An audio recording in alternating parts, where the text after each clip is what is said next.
Have you found it interesting, challenging, delightful, whatever you want to call it, dating while being a public figure? Like, how does that work for you? What's your experience with it? I mean, to be honest, my most recent relationship was the most public thing. Like, it kind of like we were dating for like about a year, and then everything went ballistic for me, and it in my world anyway, and it got very public, and I think it's difficult, sometimes. I mean, it's great when it's good, but recently when we broke up, it was like, and there are many, and people were like kind of thinking they know what happened from just what happened on Instagram. We didn't announce the breakup, you know what I mean? It was, it was awkward, and it was my first time. I don't know. Do you go through stuff like, do you publicly announce stuff, or do you like, fans in on it? Yeah, my personal opinion on it personally is that like I've kind of gotten to a place I'm like, who cares? Yeah, that's what I think. I'm like, it's like a personal. Plenty of people that I work with that might disagree with that, but I just kind of feel like, because look, I mean, the truth of the matter is that if things get out of balance or are too heavy-handed, it gets distracting from maybe what you want people to be looking at, like your music, which I fully understand. Yeah. But I know, I think it's interesting too, because I think especially being queer and being a public figure in music, it's like we're already sort of pioneering a certain thing anyway. You know what I mean? We're already so public. It's like, hey, yeah. And I get, when I have I've only been in a handful of relationships, and when I'm in a relationship that I'm proud of, that's working, I want to show off a little bit. I want to be like, hey, look, I'm happy. This person's making me happy. This is where I am in my life. I mean, we're so revealing in all these other areas of our lives on social media.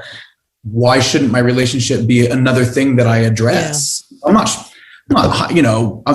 putting a Big Brother camera on the wall, you know what I mean? But it's like, no, but like, the occasional little video of on a date, or, a birthday or a holiday or something. I'm kind of like, what does it mean to you to create art that resonates with the community? What does it mean to you?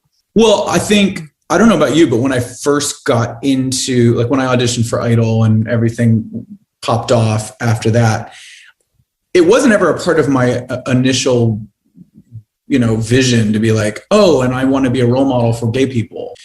Unfortunately, it wasn't a part of my big dream. But what I realized very quickly was like, oh, well, that's kind of what it's going to be a little bit. Like, just by default proxy, you know what I mean? Like you're gay, you're being really open about it. So people are going to talk about it. And when I realized that there was some real need for visibility, having dealt with some BS right away, I was like, oh, okay, well, then I have something to fight for. What about you? Well, just to say again, I mean, I'm not ass kissing, but like, I just like, I think you've done such a beautiful job at like, being a role model for people, whether you thought so or not. And also just because of the kindness that you emit all this time, you know what I mean? Aww. And like, you're cool and everything, but you're just sweet and kind of like, it's like, I don't think, and we need that, because in the past, they only showed everybody being cool. And I think kids they were just like, I can never be that because they're too cool and I'm not. But like, I feel like your openness and kindness and sweetness is just like, it just like brought it down to earth so much, it's really cool. Oh, thank you. But which is funny because I spent so many years just desperately wanting to be cool. and you are. But maybe I feel like part of the like growth and like where I'm at now is also like understanding I'm like, I'm actually a full-on nerd. Like I'm owning, like, why was I in denial of it? Like, it was almost like I was like trying to hide that part of myself. Like, I'm actually a dork. But like, I finally got to the point where I'm like, no, I'm a fucking nerd. Like, in a good way. Like, lean in. Like, I don't know how you feel about it, but I'm like, what is cool anymore? I think that's age too. You get a certain age and you're like, cool's not giving a shit, actually not giving a shit. Like, and not pretending to. cool is kindness to me, but it doesn't have to be like, kindness doesn't have to be like the kindness is as weakness. You know what I mean? Like, I mean, I think kindness is the biggest strength ever, you know, Absolutely. like getting through this business with my kindness intact is really my biggest achievement. I was going to ask you, who's your ultimate gay icon? Honestly, it's Freddie Mercury. I mean, I would have answered the same thing. So he just had everything, just like we were talking about. Like, you know, he was the coolest and seemed very kind as well. You know, even the fact that like that the woman that he spent his life with, you know, that I don't know, he's just like, he was a good dude, you know, and I feel like, and he was just like wildly talented, and he was like spearheading a movement before we knew it. He was, and he had a bunch of straight dudes going to his shows with Queen shirts on, being like, Queen. Queen. I know. The more I learn about him, I'm just like, I mean, Roger and Brian both say like he just had like a really wicked sense of humor, which I would love to experience. And like, in a way, he was also like really ahead of his time because he was so fluid, actually. I mean, I think he was probably more involved with guys than he was with women, but there were like throughout the years, he was like, he had a couple of girlfriends, like, you know, he was very open, which I think is like that what I perceive as like that ancient thing that I think that's how people were. People are not gonna, I mean, you know, it just was like living his life. It's like this person, I want to hang out with this person, I want to hang out with that person. I mean, I don't know. I got a question for you. What is your pride pet peeve? I don't know, short shorts. It's too much.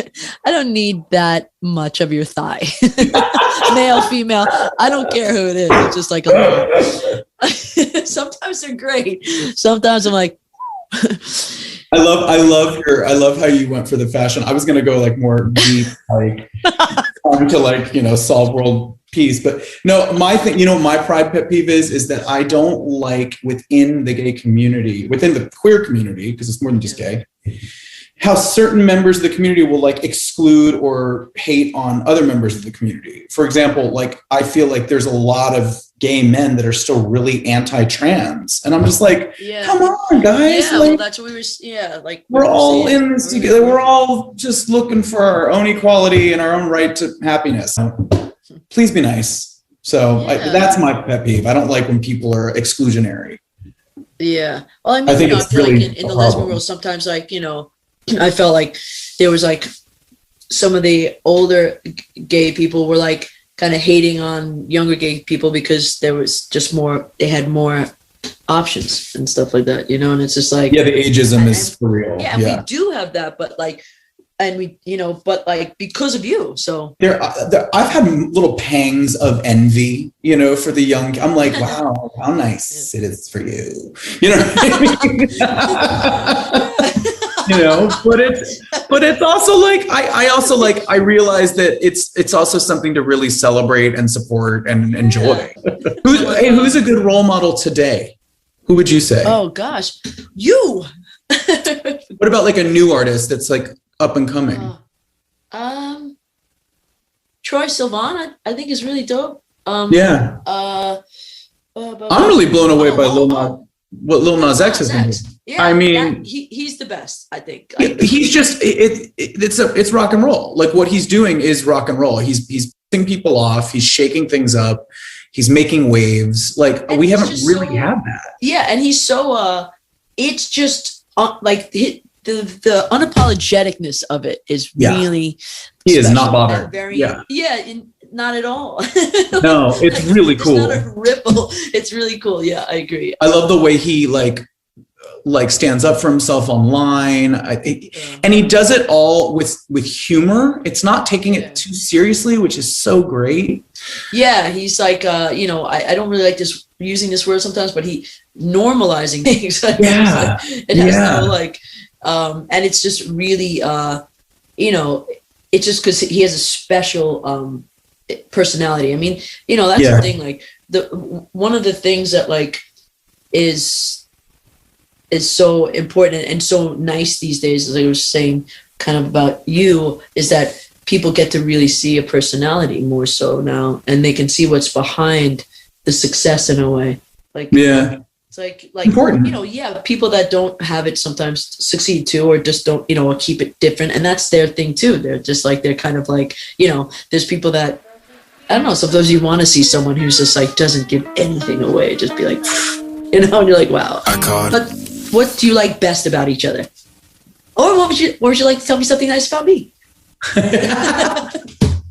What I love about you is that we can like laugh and be goofy and silly, but we can also go like real deep into it, which is just great. I love that. You too. I love that too. Yeah, and I love that. I love just how instant you are, you know, like, I mean, I like, you know, I feel like I'm always like that with my friends. Like, it seems like I just saw you at, you know, at my space for the songwriting session, you know, like it's just very, you know, pick up where we leave off and just like easy. And also, I just love all the philanthropy you do and all the things that you do for other people. It's really deep, and your foundation and everything. And it's just, I think I admire you. Thank you. Well, thank you. I admire you too.